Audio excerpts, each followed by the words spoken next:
大家好，今天我們聊兩個被市場忽略的重磅信號，一個撞在歐洲銀行的賬本裏，一個埋在地下的礦產中，它們共同指向了全球經濟最脆弱的底層邏輯。首先來看歐洲銀行正在上演的風險大轉移，多家歐洲大行通過重大風險轉移交易，把數千億美元的企業貸款風險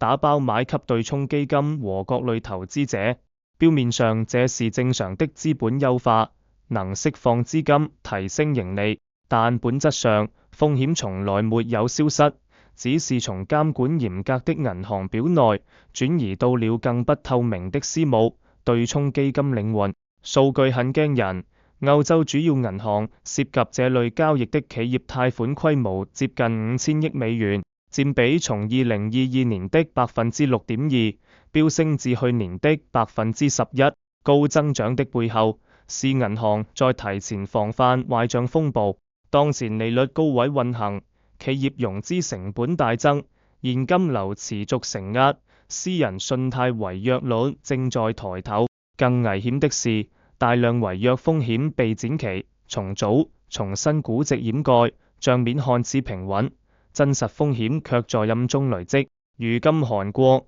英國監管機構已經開始緊盯私人信貸敞口，要求強制披露資產狀況。大型機構也轉向透明定價，這意味住監管終於清醒，私人信貸早已不是小眾投資，而是威脅銀行、養老金、保險資金的系統性風險。風險轉嫁不等於風險化解，只不過是危機換了個名字，藏進了陽光照不到的角落。金融體系最可怕的從來不是虧損，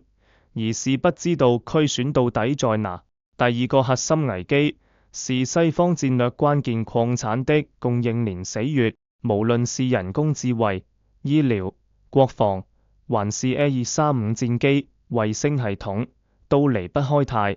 鈩、稀土等關鍵材料。這些材料具備不可替代的物理屬性，比如鈦的高強度、輕量化、耐高溫附蝕，直接決定軍工裝備的核心性能。材料短缺就是國家安全危機，而現實很殘酷，這類戰略材料的供應鏈高度依賴中非俄等非西方國家，美國甚至沒有完整的航空航天級鈦本土供應體系。當前供應平穩，不代表3-5年後依舊安全。一旦地緣衝突升級，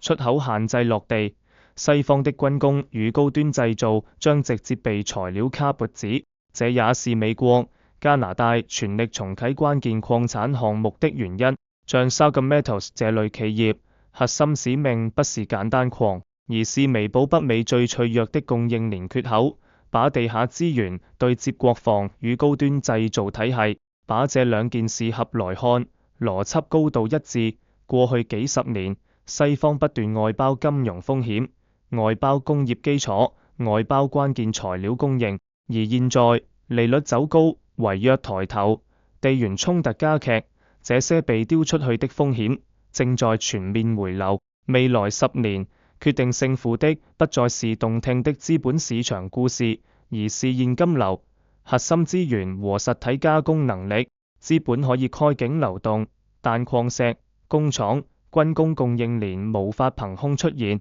監管追查私人信貸，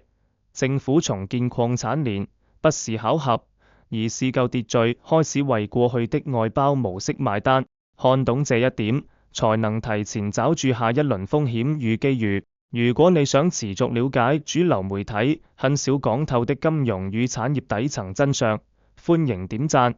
訂閱，我們下期繼續深度解釋。